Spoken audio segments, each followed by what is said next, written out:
Dicen que a todo cerdo le llega su San Martín y a todo santo le llega su hora.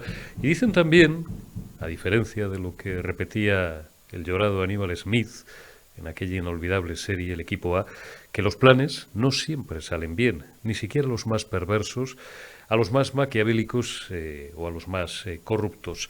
Dentro de unas horas se publican en el BOE las reformas legislativas perpetradas por el gobierno sanchista a mayor gloria de sus socios y apoyos parlamentarios. La eliminación de la sedición, el alivio de penas por la malversación y otras fechorías que afectan directamente al corazón y a la médula de nuestro Código Penal y que han sido concebidas única y exclusivamente en beneficio de sus apoyos parlamentarios, los que necesita para permanecer, cuando menos, un año más en el poder. Por tanto, ya se ha anunciado, como era lógico y natural, por otra parte, por parte de sus abogados defensores, la interposición de los correspondientes recursos ante el Tribunal Supremo para que todas las derivadas que tuvieran que ver con un delito que ya ha desaparecido dejen de tener efecto.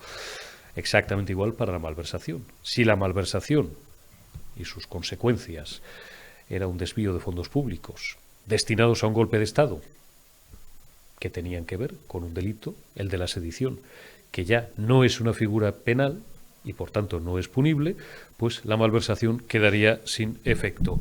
Esto no se va a ventilar en 48 horas, por ir avanzando. Esto no van a tardar 2 ni 3 días los señores magistrados del Supremo en dilucidarlo. Esto se va a prolongar mucho más en el tiempo.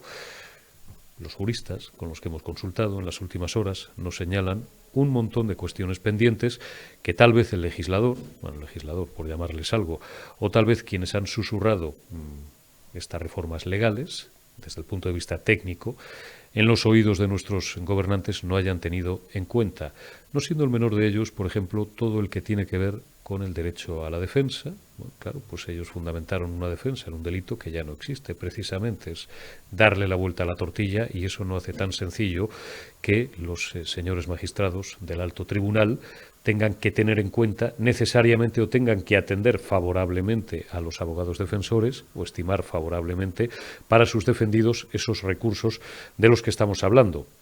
Sea cual sea la decisión final que tome el Supremo en torno a la situación judicial del señor Junqueras, de los Jordis y del resto de golpistas, lo que sí es cierto es que este debate se va a prolongar en las próximas semanas y en los próximos meses. Y esa intención que tenía el gobierno de que pasara por delante de ellos a toda velocidad cuanto antes, lo antes posible, este cáliz de la sedición y de la malversación, que es lo que les quita votos, no está tan claro pues que vaya a hacerse o a producirse con la celeridad con la que el gobierno pretendía que se produjese. Esto del Tribunal Constitucional, lo hemos dicho en muchas ocasiones, no puntúa tanto, a la gente no le llega tanto, luego lo comentaremos con Alberto Sotillos, pero lo de la malversación y lo de la sedición, a diferencia de lo que opinan muchos analistas y muchos politólogos, insisto, os remito a la conversación que dentro de unos minutos mantendré con Alberto Sotillos. Yo creo que sí va a seguir penalizando al Partido Socialista y al Gobierno, al Partido Socialista en los próximos comicios municipales y autonómicos, básicamente algunos de sus varones territoriales, y al propio Pedro Sánchez de aquí a 12 meses, que es mucho tiempo, pero tampoco es tanto, porque la vida es muy larga, pero es muy corta a la vez, y que puede seguir restándoles votos. Las encuestas no son una foto fija, y todos aquellos que repiten campanudamente estos días lo de que esto ya está descontado, que el que se ha ido ya, digo, de la afección del Partido Socialista, ya se han ido todos, o ya se ha ido, y ya los que se quedan, los que se siguen manifestando afectos al Partido Socialista y dispuestos a votarle, es decir, al Partido Sanchista, esos ya no se van a ir. Cuidado, que aquí va a ocurrir lo mismo que está ocurriendo con los violadores. Vamos ya por 140, redondeando, según el último censo, de los beneficiados por doña Irene Montero, por la señora madre de los hijos de Pablo Iglesias. Van a empezar a salir malversadores a la calle, defraudadores, corruptos, y no solamente golpistas catalanes. En estas últimas horas estamos viendo un caso que a la mayoría del respetable se le había olvidado, el caso Aquamed, en el cual pues las condenas que se habían impuesto algunos de sus protagonistas o de los implicados en el mismo pueden verse sensiblemente rebajadas o incluso pueden devolver a algunos de ellos a la calle. La gente tolera muy mal la corrupción. contrariamente a lo que se dice, se repite también de forma muy simplista, desde hace muchos años, acerca de la política española, de que el respetable, el paisanaje, el electorado perdona la corrupción, pero no así las divisiones internas en los partidos. Cuidado. A la gente le irrita mucho que los políticos de uno y otro signo roben dinero público. Como decía un buen amigo mío que tuvo responsabilidades muchos años en altísimos puestos de la Administración Civil del Estado, la diferencia fundamental es dinero privado, dinero público. El dinero público, idiotas. El dinero público. Un tío se lo puede llevar con carretillas en pilas de billetes de una empresa privada que como mucho será un ladrón y será administración desleal o será apropiación indebida o la figura legal que corresponda aplicarle, pero será un problema de los señores accionistas o del consejo de administración de su empresa. Pero cuando un tío se lo está llevando a manos llenas, aunque tarde años en cogérsele y en juzgársele y en sentenciársele, se lo está llevando a manos llenas de la Administración Civil del Estado, de una Diputación Provincial, de una comunidad autónoma, de un ministerio. La gente al final eso le acaba, iba a emplear un verbo que empieza por J, le acaba fastidiando mucho. Siempre recurro, para terminar, a un ejemplo que no es mío, lo tomo prestado del gran Javier Venegas, compañero al que todos conocéis y al que enviamos un abrazo de aquel celebérrimo político brasileño, alcalde de Sao Paulo, si no recuerdo mal, pero estoy citando de memoria, que fue elegido durante varias legislaturas y por lo visto el tío se lo llevaba con las dos manos y con los pies no, porque ya no le cabía el dinero, ¿no? Y, bueno, pues curiosamente, en un procedimiento electoral teóricamente limpio, seguía siendo elegido alcalde año tras año, legislatura tras legislatura, elección tras elección, y los periodistas le preguntaban: ¿y usted, con lo corrupto que es, o con todo lo que le han demostrado y tal, cómo le sigue votando la gente? Y el tipo contestaba, muy campanudamente también: porque yo robo pero reparto, robo pero doy. Pues el problema de estos es que han robado pero no han repartido. Han robado y se lo han quedado para ellos, contrariamente a lo que digan ahora todos los paniaguados socialistas que circulan de plató en plató y de tertulia en tertulia, diciendo, por ejemplo, que Pepe Griñán, Call Me Pepe, era un tío honrado, que sí, claro, bueno, pues que consintió el mayor robo de la historia de Europa y tal, pero que no se ha llevado ni un euro a su casa. Bueno, que sepamos, como decían los inigualables e irrepetibles Les Luthiers, hagan como Borren, que nunca han podido probarle nada. Bueno, pues que sepamos, Pepe Griñán nunca se ha podido llevar nada. Da igual, era dinero público y el dinero público es sagrado. Y lo de que no va a tener coste electoral, vamos a verlo, lo quiero yo ver. Cierro como empecé. A todo santo le llega su hora y a todo cerdo le llega su San Martín. Arrancamos ya esta retaguardia del miércoles 11 de enero de 2023 y saludamos a Ricardo Morado. Muy buenas tardes, ¿cómo estás, amigo? Muy buenas tardes, amigo. Aquí peleando. Bueno, peleando. ¿Os llueve mucho por el noroeste de España o lo justo? Una barbaridad. Ciertamente lo que está sucediendo en las últimas semanas aquí en Galicia, más concretamente, es brutal. Está cayendo sopas con onda. Bueno, y sobre todo por el noroeste de La Coruña, esa zona a la que yo tengo tanto cariño, pues es maravilloso, bueno, maravillosa tu ciudad, Narón, y Ferrol, Fene, hasta Cedeira. Yo he veraneado, en fin, no he veraneado, pero he pasado muchos días durante bastantes veranos en Cedeira, donde, como todo el mundo sabe o debería saber, se comen unos percebes insuperables y el paisaje es maravilloso. Y si les gustaba, no sé si se puede seguir haciendo surf en Valdoviño, tú me dirás, si sigue habiendo viento y sigue habiendo olas, pero eran unas playas incomparables. De hecho, se hace una prueba del Campeonato Mundial de Surf en una playa aneja a la playa de Valdoviño, en Pantín. La prueba se llama Pantín Classic y se realiza todos los años. Hay unas buenas olas, un paisaje muy verde, pero claro, ese paisaje muy verde tiene que estar alimentado por la lluvia. Y nos quejamos de la lluvia, pero sin esa lluvia no tendríamos el paisaje que tenemos en Galicia. Así es, efectivamente. Oye, Ricardo, hoy estamos a vueltas con todo el lío, bueno, pues que ha perpetrado el gobierno socialcomunista a mayor gloria de sus socios independentistas y golpistas catalanes. Sabes que mañana jueves, 12 de enero, entra en vigor, ve la luz en el Boletín Oficial del Estado y entra en vigor tanto la eliminación de la sedición como el alivio de penas por malversación. Evidentemente, todos los abogados defensores, en el uso, como es natural, de su legítimo derecho a la defensa, presentarán ante el Supremo los recursos correspondientes, que en esencia se basan en que fueron condenados por un delito que ya no existe en cuanto a la sedición, y la malversación, pues fueron condenados también en base a un delito que estaba colgado de un delito que ya no existe. La malversación que, como el propio gobierno, increíblemente, pero el propio gobierno de la nación, se encarga de repetir, again and again and again, que no es tanto robar, no es llevártelo crudo a tu casa, sino destinarlo una especie de administración incorrecta, ¿no? Para entendernos, hablando Román Paladino, destinarlo a cosas pues que no son en principio las presupuestadas.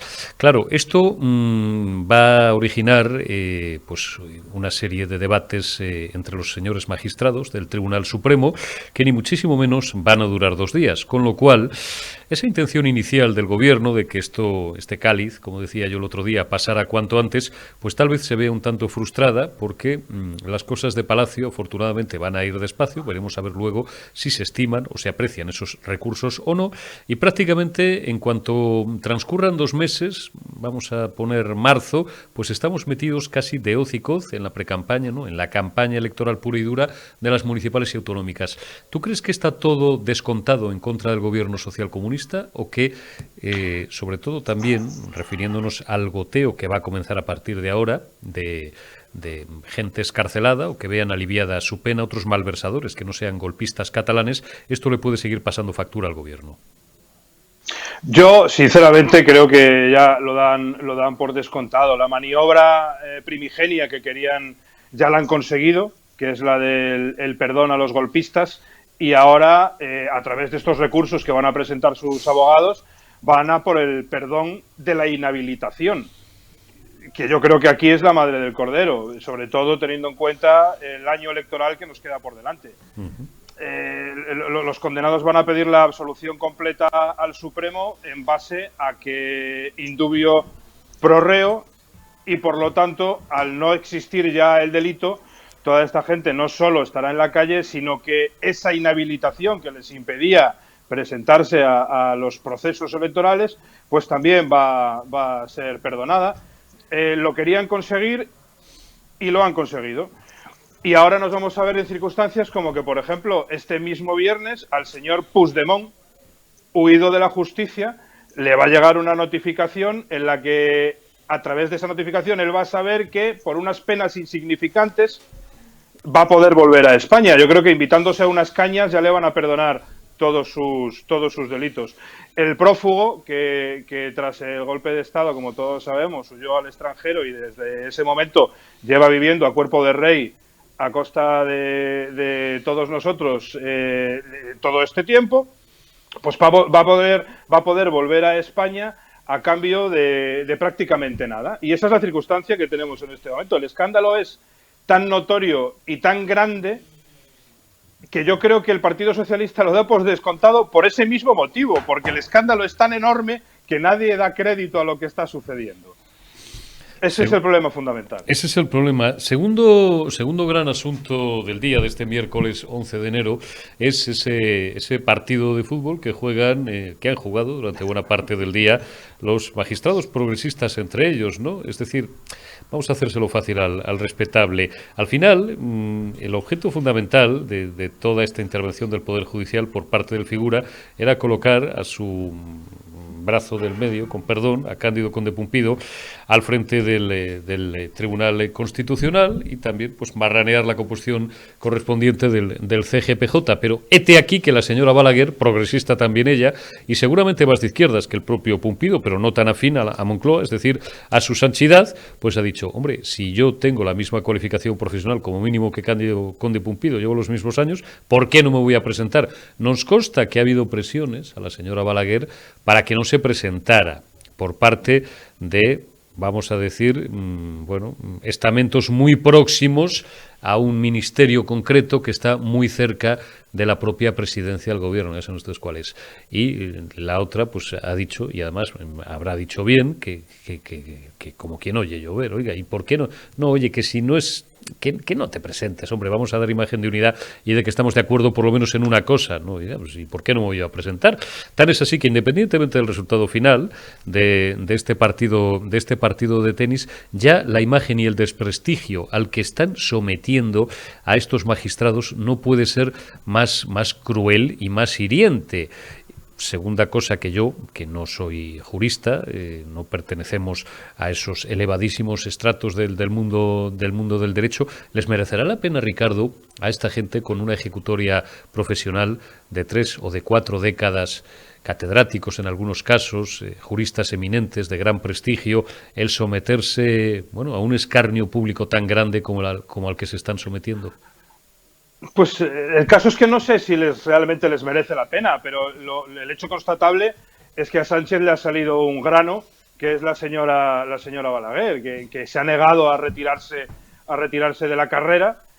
Y hoy, que es la votación a la 1 de la tarde, si no estoy equivocado, la primera votación, porque en la primera votación el candidato para ser elegido tiene que salir con 6 votos a favor. Si eso no es así, habrá una segunda votación en la que el candidato será el más votado simplemente. Hay ciertas dudas de quién va a salir ganador. La señora Balaguer está convencida de que va a salir ella. De hecho, esta misma mañana, si no estoy equivocado, ha hecho unas declaraciones en ese sentido, porque hay un voto ahí bailando que es del que va a depender si ella sale elegida o no. Y se da la circunstancia de que los magistrados conservadores pues apoyan a la señora Balaguer porque consideran que el señor conde Pumpido es menos dialogante, esto entre comillas, y es una persona mucho menos transigente, a pesar de que la señora Balaguer se ha declarado abiertamente marxista y que aquí estaríamos escogiendo entre lo malo y lo peor, sin saber qué es lo malo y qué es lo peor, pero la circunstancia sería irrisoria si no fuera tan grave y si la imagen que se estuviera transmitiendo no fuera tan nefasta en todos los sentidos. Así tenemos a la señora Balaguer hoy presentándose a esta elección, cubriendo una supuesta cuota feminista, mientras que el señor Pumpido pues es la cuota sanchista, ¿no? De todo esto, entre medias de que no hay que olvidar que estamos hablando siempre de magistrados del ala progresista, del ala izquierdista dentro del tribunal. Entonces, pues, como te decía Eurico, es elegir entre lo malo y lo peor.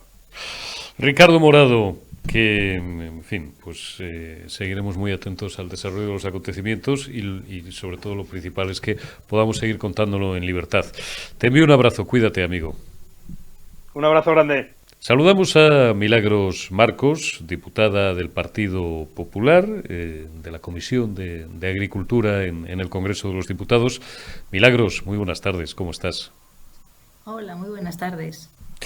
Bueno, muy bien, feliz año lo primero. Feliz año lo primero, que no habíamos vuelto a tener oportunidad de charlar en público en lo que llevamos de año, que son 11 días, pero vaya días.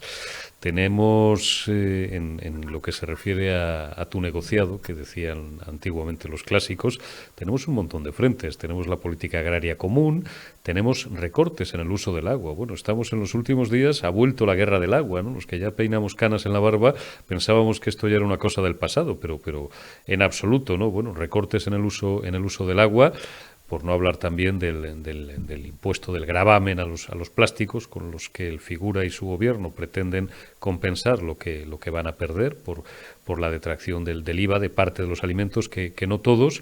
Pues vaya un panorama más bonito con el que se enfrentan nada más arrancar el año nuestras buenas gentes del campo. Milagros.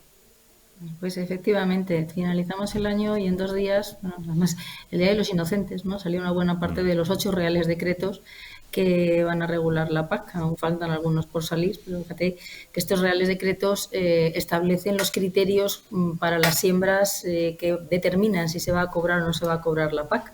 Claro, si los agricultores hubieran estado esperando, pues a lo mejor este año no había cosecha, ¿no? Entonces, realmente hay un problema serio por la falta de actividad del Ministerio de Agricultura y sobre todo por lo que se está dejando hacer, ¿no? La nula defensa que está haciendo al sector. En esos reales decretos salió una declaración, fue una resolución del Ministerio de Transición Ecológica en el que se establecen lo que es el cumplimiento del impacto ambiental que debe tener el plan estratégico de la PAC. Resulta que va totalmente en contra de los reales decretos que ha publicado el Ministerio de Agricultura, con lo cual aquí nadie sabe a qué atenerse.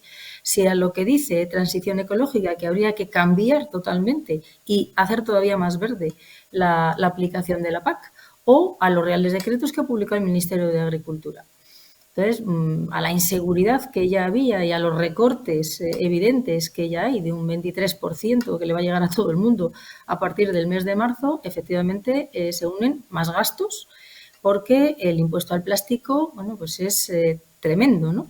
El impuesto al plástico, solo la industria agroalimentaria lo ha calculado en unos 2.000 millones al año.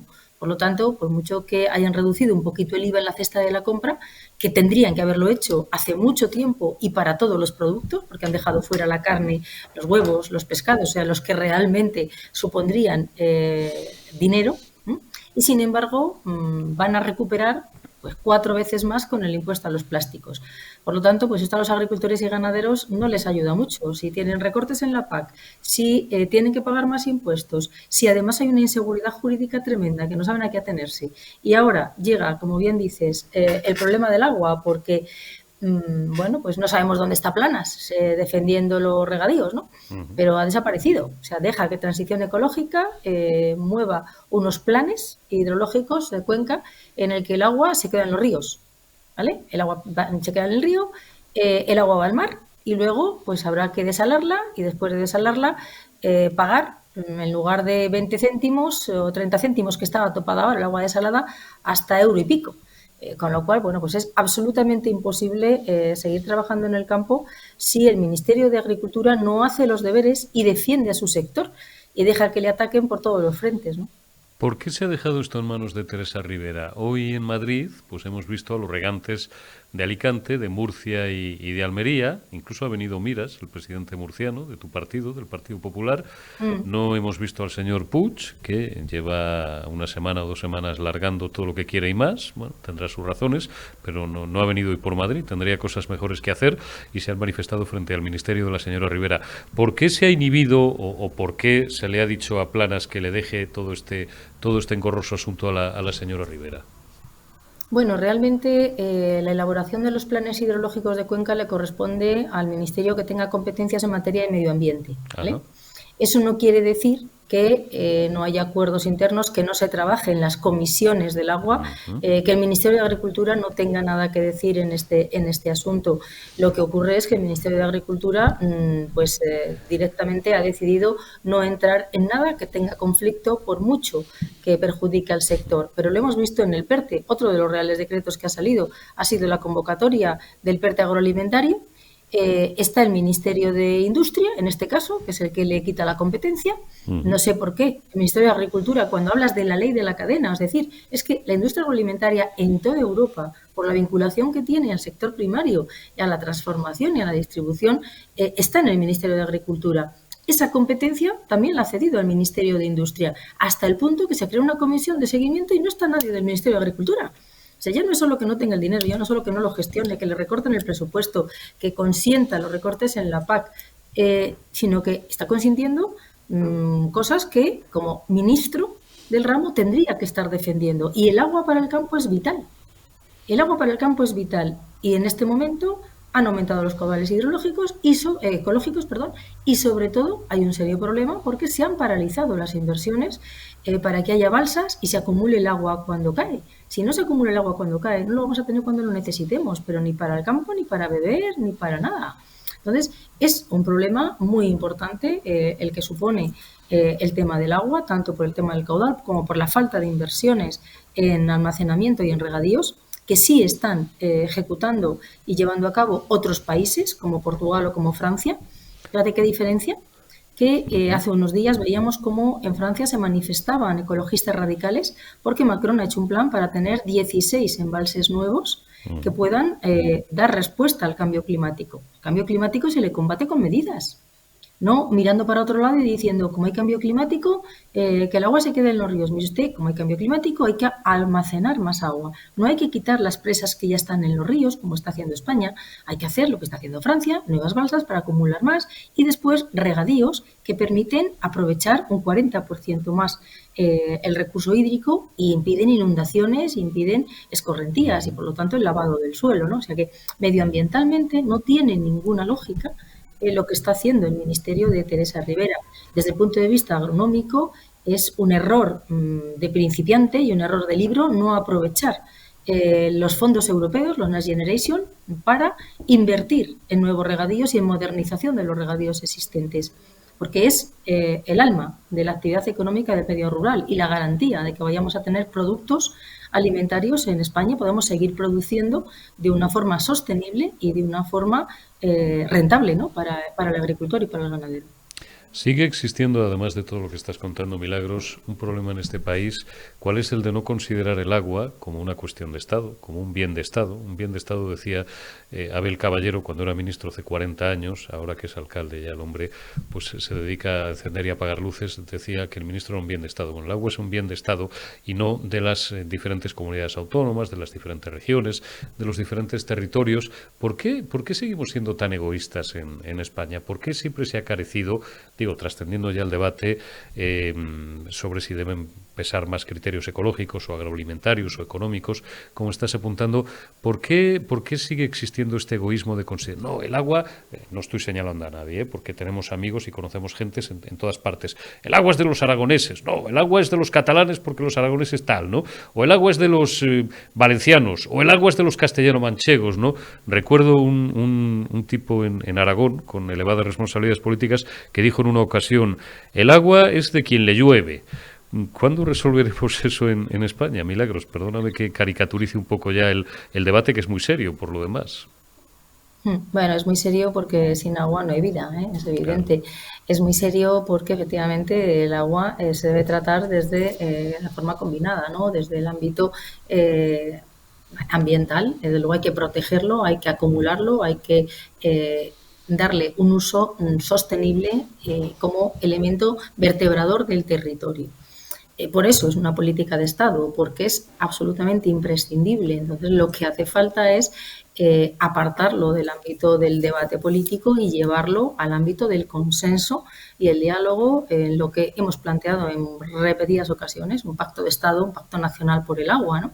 La última ocasión ha sido en el debate del Estado de la Nación. Una de nuestras propuestas era precisamente esta, que hubiera un marco de trabajo razonable, que no se impusieran criterios de una parte y de un ministerio mientras el otro está callado, de las comisiones del agua, unos sí y otros no. Bueno, es un tema complicado, es un tema muy espinoso, pero precisamente por eso necesitan más trabajo, más diálogo y más consenso.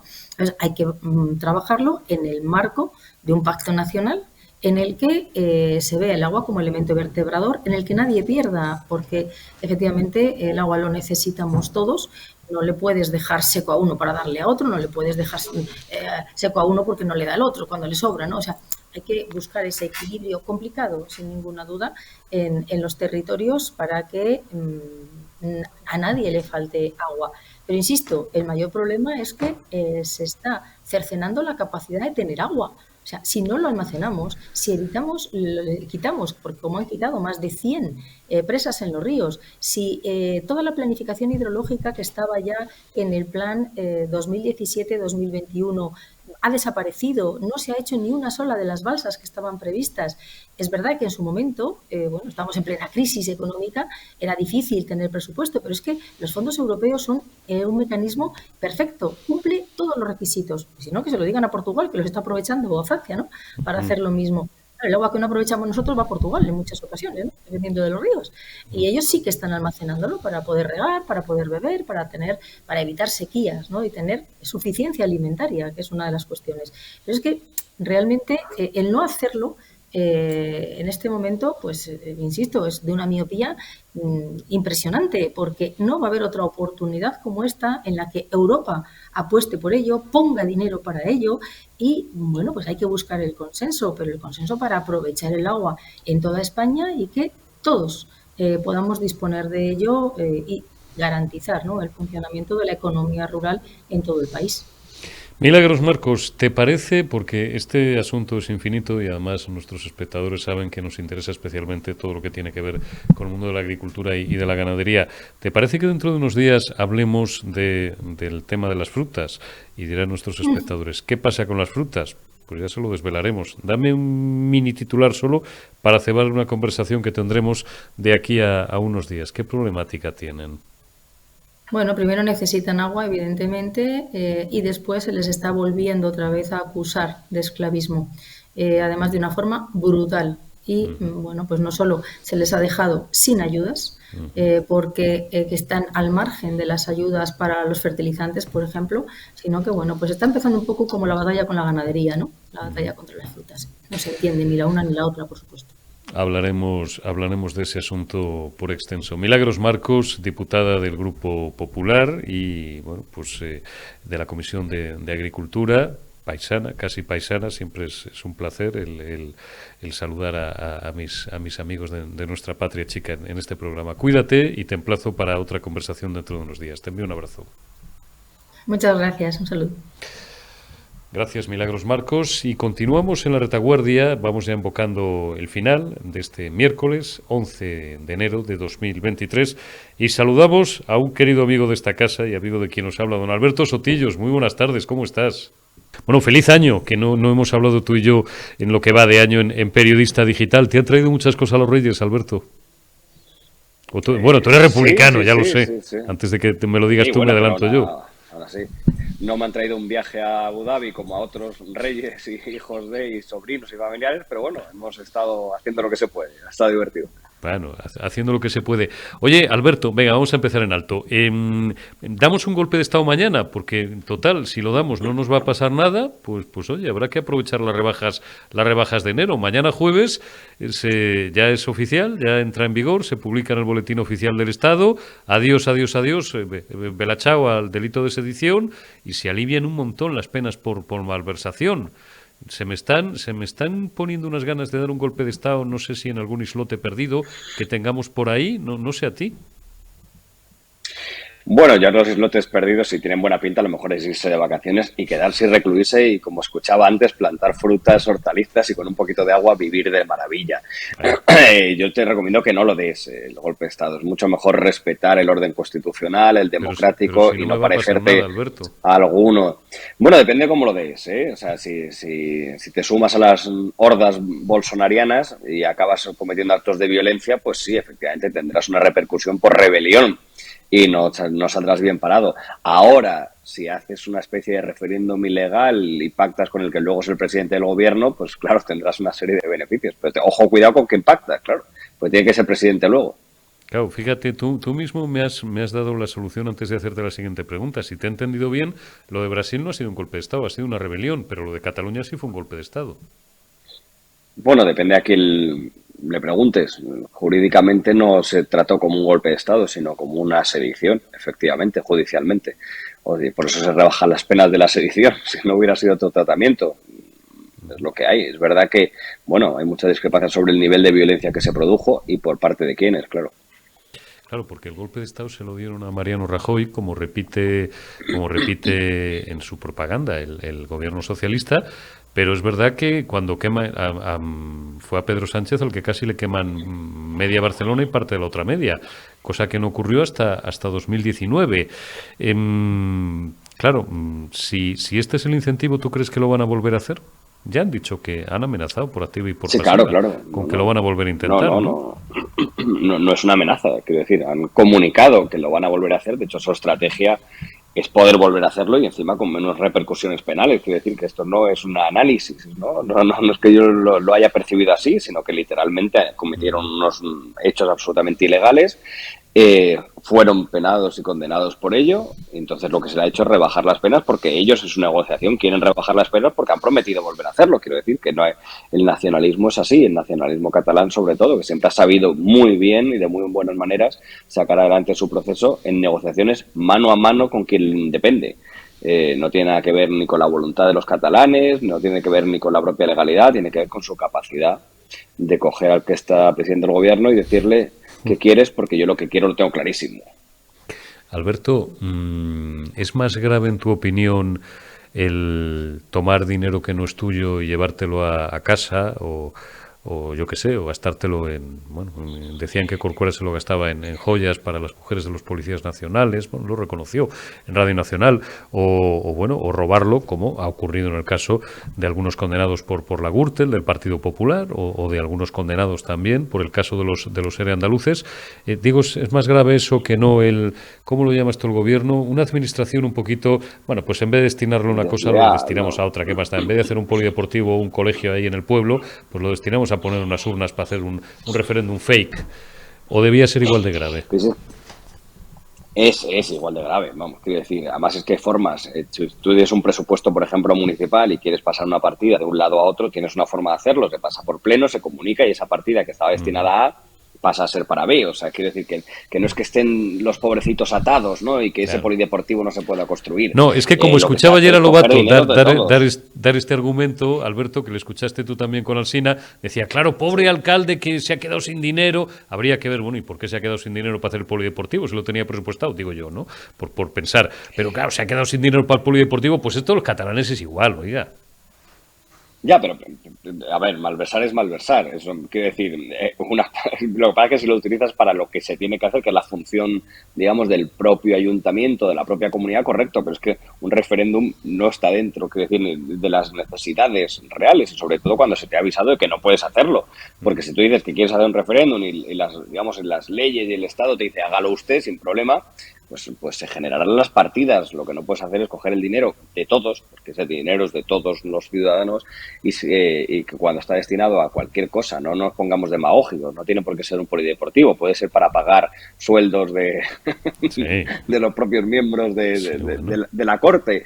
Pues está para eso, no se puede cambiar, quiero decir, es así de duro, pero bueno, para eso está la fiscalización de las cuentas públicas, pues si no, efectivamente, pues oye, sería darle a los alcaldes y a los presidentes de la comunidad autónoma un cheque en blanco para hacer lo que les dé la gana con la pasta. Entonces, ¿para qué aprobamos presupuestos? ¿Para qué Pedro Sánchez aprueba unos presupuestos generales?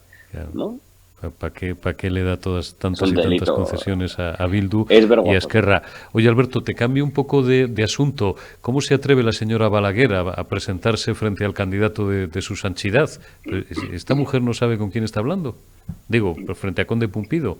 A la hora, lo aclaro, a la hora que grabamos esta conversación entre Alberto Sotillos y un servidor, no sabemos todavía cuál va a ser el tanteador final del partido de Champions, que están jugando hoy los magistrados progresistas en el Supremo, pero vaya un lío, no tenían calculado, porque todo este lío al final, os lo he dicho antes y os lo repito, estaba un poco encaminado también a que, no el candidato Moncloa, el candidato Pedro Sánchez, el señor Cándido Conde Pumpido, ex fiscal general del gobierno, pues fuera el presidente del Constitucional. Pero ha salido la señora Balaguer, que es como mínimo tan de izquierdas como Pumpido, y ha dicho que no, oye, y que ella es una veterana de Vietnam también, que tiene todos los puntos en la carrera y que ¿por qué no se va a poder presentar ella?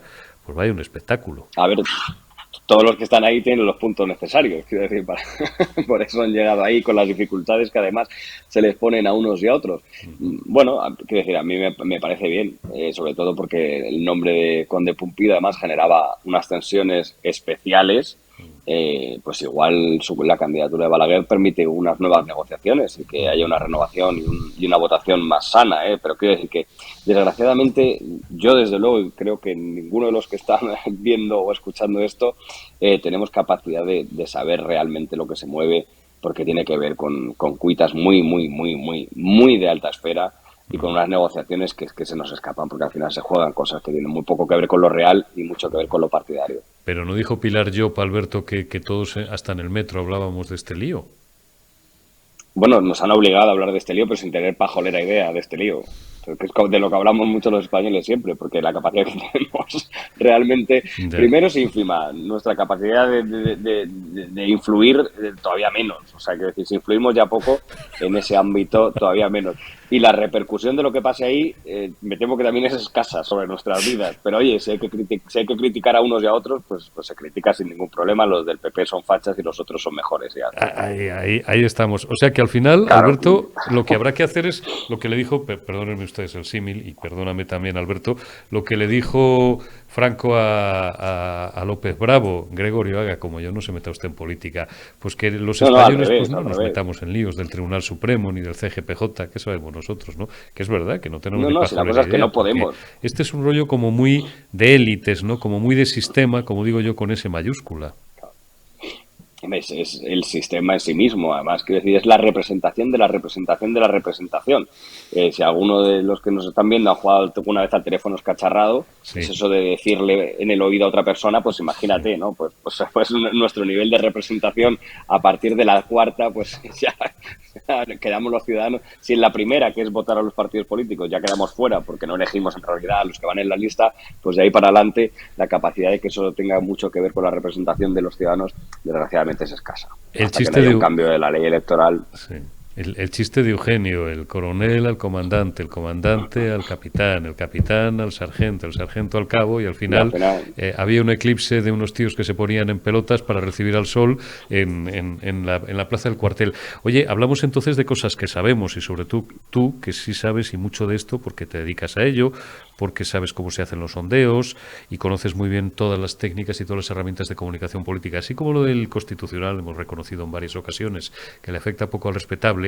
Lo de la sedición y la malversación sí que con J le fastidia mucho a la gente, sobre todo a extremeños, a castellano-manchegos, los andaluces no porque han votado ya, bueno, pues el castellano-leoneses tampoco, aquí en Madrid tenemos que votar, aunque Madrid juega en otra liga, para bien y para mal, ¿no?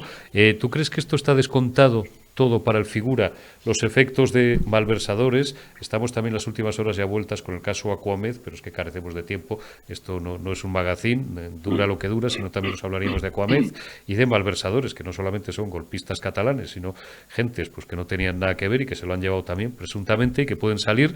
¿Tú crees que está suficientemente desgastado ya el figura por estas cuestiones, o todavía el desgaste va a seguir en un lento goteo hasta mayo?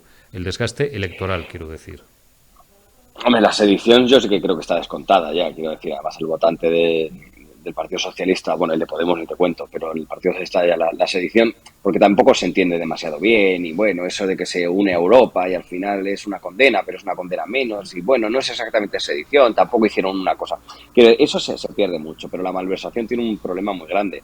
No solamente que significa políticos salvando a políticos corruptos, o sea, quiere decir que es que probablemente sea la parte menos estética de la política, sino que además va a tener consecuencias como la ley del sí es sí, o sea, que habrá una serie de rebajas necesarias de personas que están en la cárcel o que tienen unas condenas y que se les reducirán. Y bueno, pues evidentemente ahí sí que va a haber una merma. Pueden pasar muchas cosas, queda demasiado para las elecciones, habrá muchos escándalos de aquí para entonces, serán escándalos mucho más controlados por el gobierno, supongo, pero sí que ha quedado una cosa que esas son, digamos, hay escándalos que pasan, que se te olvidan, y hay otros escándalos que, aunque se te olvidan, quedan un poco en el pozo, ¿no? En el pozo del fondo. Y siempre tendrás eso de Pedro Sánchez rebajó el delito de corrupción para un poco los suyos y otro de los suyos de al lado.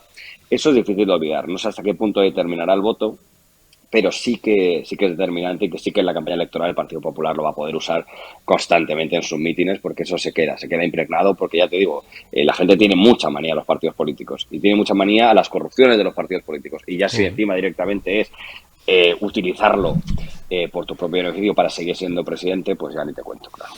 Pues para tenerle mucha manía a la gente, a los partidos políticos, la gente no abandona las urnas en masa, que no digo yo que lo tenga que hacer, ¿eh? Pero hombre, la gente sigue participando del sistema. Oye, como eres amigo y además hoy te quiero aprovechar bien, dentro de que no te voy a robar muchos más minutos, te doy un poco más de pista para correr. ¿A ti Feijóo te parece un radical peligroso? No sé, yo el domingo por la noche, leyendo algunas cosas en redes sociales, sobre todo en la red esta, que le ha costado 44.000 millones de pavos a Elon Musk y no sabe qué hacer con ella, pues casi me daba la sensación de que la culpa de lo de Brasil no la tenía Bolsonaro, la tenía Feijóo. Pero digo, o te lo pregunto de otra manera, ¿necesita Feijóo seguir haciendo profesiones constantes de fe de que es un tío centrado, casi filosocialdemócrata, y con esos llamamientos y apelaciones constantes a la moderación? ¿O el PP ya está suficientemente moderado? Táchese lo que no proceda, Alberto. Bueno, yo lo único que vi claramente fue a Gamarra utilizando lo de Bolsonaro para hacer campaña aquí local. Quiero decir, esa fue la única. Bueno, el alcalde de Madrid también lo hizo, ¿no? Cogió el toro que pasaba y dijo, bueno, pues esto en realidad es culpa de Pedro Sánchez. Eso no, sí que pero ahí la que, perdóname, ahí la que tuvo un puntazo fue Pilar Alegría, en plan heteropatriarcal, diciéndole a Feijóo, mande callar a su portavoz. No sé, me faltó decir, ¿por qué? Que se calle esa mujer. Bueno, no sé si es heteropatriarcal, pero desde luego es el presidente y por lo tanto, si la portavoz dice algo que, hombre, no, la verdad es que es una pena que haya dicho eso, porque era muy fácil condenar lo de Brasil y ya está, y no utilizarlo a favor de manera electoral. Yo creo que Feijóo es relativamente moderado en comparación con lo que tiene el Partido Popular dentro y hacia la derecha de Vox ya con Olona, ¿no? Quiero decir que eso hay un campo infinito, entonces le empujan hacia parecer moderado. Ojalá tengamos en este país, bueno, una derecha capaz de pactar, centrada, europea, real, y no un criterio constante, pues como lo que vimos con Cuca Gamarra. Yo lo veo difícil porque evidentemente ha sido con Feijóo quienes han firmado los pactos con Vox y el Partido Popular. O sea que no, pero entiendo que electoralmente quiera distinguirse un poquito, así que bueno, está bien, estamos en campaña y Feijóo quiere parecer menos de lo que es. Ojalá se lo crea. Pero tú no, es que no has leído las últimas declaraciones de Feijóo, que dijo que con Vox prácticamente ni a coger una herencia, ¿no? ¿Tú crees que se ha equivocado ahí? ¿O mientras gobierna. Electoralmente lo tiene que hacer, claro, pero vamos, que es que gobierna con Vox, que ha bendecido sus pactos de gobierno, por lo tanto es un poco, bueno, poco creíble, pero es un político y está en campaña electoral, no le vayamos a pedir que diga la verdad, porque sería algo absolutamente revolucionario y podría provocar que hasta los ciudadanos le votáramos o le votaran, evidentemente, con ciertas ganas. Es lógico, Eurico, es lógico que quiera parecer moderado porque primero tiene un campo de ciudadanos por absorber definitivamente y del todo, por apropiárselo. 300.000 votos, no sé si llegan. Sí, bueno, todo suma, todo suma cuando tienes la posibilidad de una mayoría con Vox muy raspada y sobre todo porque si ya avisas que vas a pactar con Vox, pues evidentemente pues la gente puede dejar de votarte a ti y votar a Vox, por lo tanto es lógico, es una cuestión de voto útil. Así que, bueno, es sensato. Alguien le ha dicho que tiene que hacerlo. Otra cosa es que los ciudadanos se lo crean. O sea que, si te entiendo bien, enfocándolo desde otro punto de vista, por la derecha, Feijóo ya no tiene nada que rascar, porque Vox, me da igual que sean 50, 45, ¿qué más da? O sea, perdonad, porque sé que parte de los que nos ven son de votantes de Vox. Estamos hablando, pues, numéricamente, sí. de cómo va a quedar al final el trazado general de la correlación de fuerzas en este país. Digo, por la derecha no tiene ya prácticamente ni un voto que rascar, pero ¿tú crees que sigue teniendo cancha para correr por el centro y por el centro izquierda, Feijóo? Es decir, que puede seguir arañando votos del Partido Socialista en cifra que el diario El Mundo fijaba hace unos 7, 8 días, 9, no sé cuántos, en unos 625.000 votantes ya que se habrían pasado del PSOE o de Sánchez directamente a Feijóo. Además, es que para ser prácticos, ¿para qué va Feijóo a arañar votos a Vox? Si esos votos se los van a dar al final. Quiero decir, va a necesitar, si gobiernas con Vox, por lo tanto, los va a necesitar. No puede eliminar a Vox. Vox puede tener 40, puede tener 30, puede tener 60, pero los va a tener. Y los pocos que tenga o los muchos que tenga los va a tener que negociar con ellos. Por lo tanto, eso ya lo tiene asumido. Entonces, ¿para qué va a dedicar esfuerzos a arañar votos a Vox cuando es mucho más claro y mucho más sencillo tener una única propuesta de venta? Y oye, si hay votantes de izquierdas, de Ciudadanos, del Partido Socialista un poquito más centrados que consideran que lo de la sedición, lo de la malversación es un desastre, pues obviamente tiene más sentido que vayas a por esos votantes porque significa quitar a tu rival directo y sumarte a ti, no quitarle a la persona con la que vas a acabar gobernando, que es con Santiago Abascal en el caso de que salgan los números. Es una cuestión, vamos, absolutamente de optimización literal de los recursos. Pero ya te digo, tiene la dificultad de que es poco creíble para el votante de izquierdas, muy poco creíble porque le has visto pactar con Vox y porque además es el Partido Popular precisamente de Feijóo, que tampoco es un referente de moderación para el votante de izquierdas.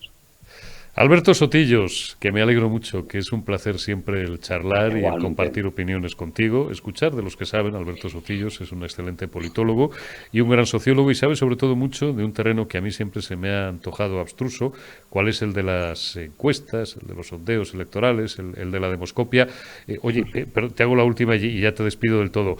Michavila está absolutamente convencido de que Feijóo barre, vamos. Creo que se lo susurra todas las noches al oído. Michavila acierta mucho últimamente.